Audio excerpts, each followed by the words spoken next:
Speaker. Our last speaker today is a longtime community social and justice activist, currently the president of the Vancouver and District Labour Council, Joey Hartman.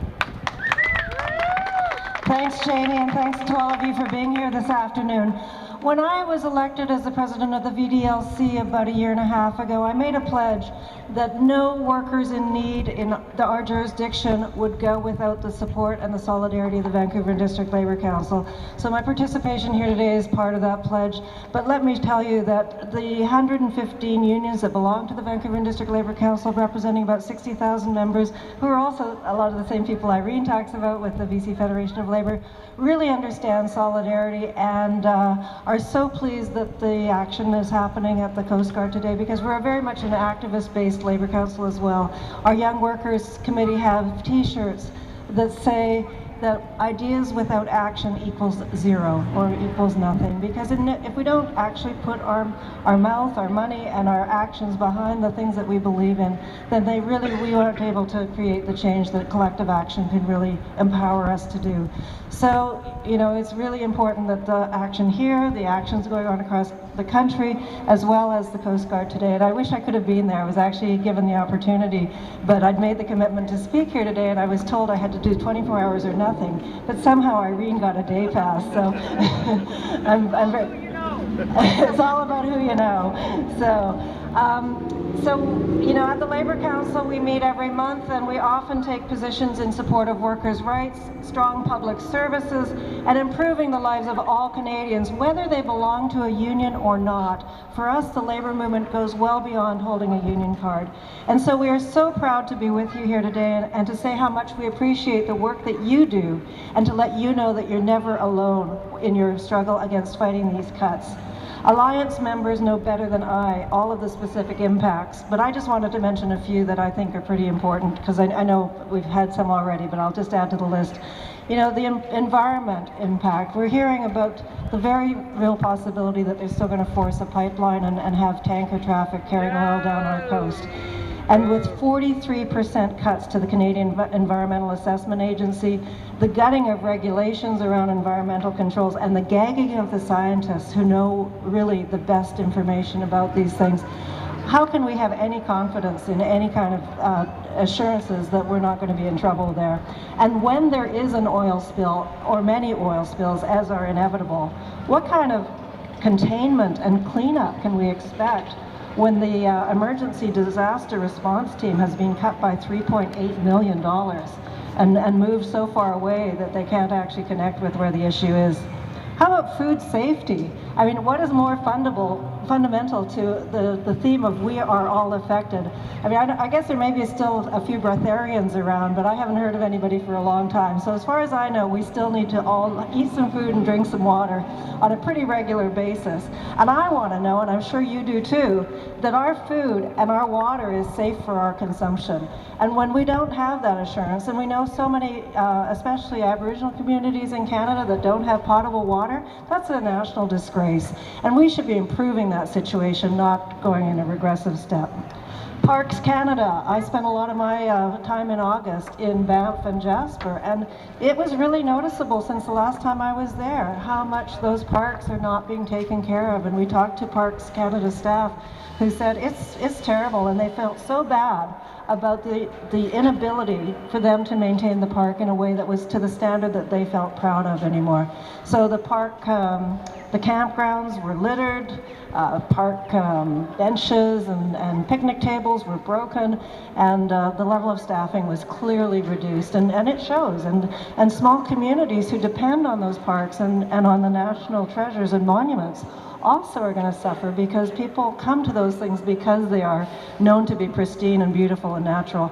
And if they're not, then those people will stop coming. And the reduced opening times as well is going to have a big impact.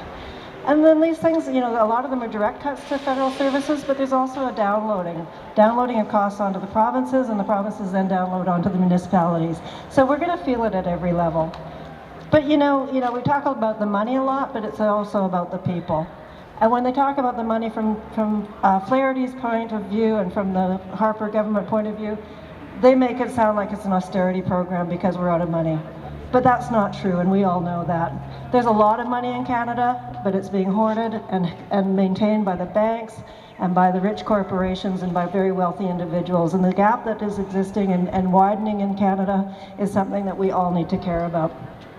Now, you know, when they were cutting and slashing, they actually did find some money, you know, for military jets, things like that. But also, I thought this one was astonishing, $8 million of new money to crack down on charities who might actually be spending some portion of their donation doing things that the federal government doesn't like.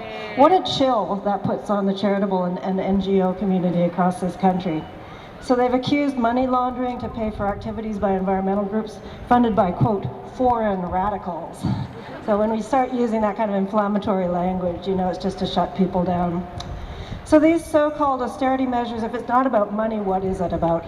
It's about beating down unions. It's about maintaining a hungry and compliant workforce across the country. It's about reducing expectations on government. And it's about promoting free enterprise and free trade as the answer and the sole answer to all of our problems. And we need to replace this government in the next election, but that's a long wait. It's about 2.5 years.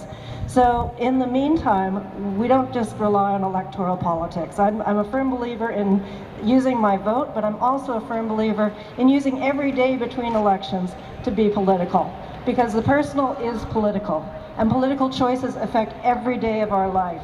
It affects things like affordable housing. That's a political choice. The confidence in our food and water. That's a political decision made by government. The quality of the air we breathe, and whether or not we're going to be emitting extra carbons and worrying about climate control. Access to low-cost childcare spaces. Having a fair tax structure. Properly funded health care. Immigration and refugee policies so that families can be together. And standing up for workers' rights and not sending workers back to work when they've just begun to exercise their right to be on a picket line. Those are all about political choices, and those are all things that we, as citizens of this country, can influence by our activism. So attending rallies like this, writing letters to newspapers, politicians, and demonstrating our solidarity are all actions of political nature. So the fact that we are all affected, as your banners say so eloquently, that gives us strength, that gives us collective strength. So let's use it. So my request to you is that you really think about the things that you can do on a day-to-day basis to talk to people, to really get your message out, to tell people about how important the work you do is, to have those one-to-one, face-to-face conversations, because it brings it to your doorstep and other people's homes, and it makes it real. And it really helps us mobilize in a way that we shift opinion. And you don't have to bring people 100% your way.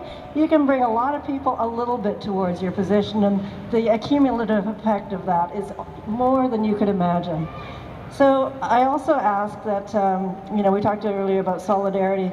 There's about 250,000 public sector workers provincially who also need our solidarity. And you're going to see a lot of those people on picket lines as well as other kinds of job action disputes.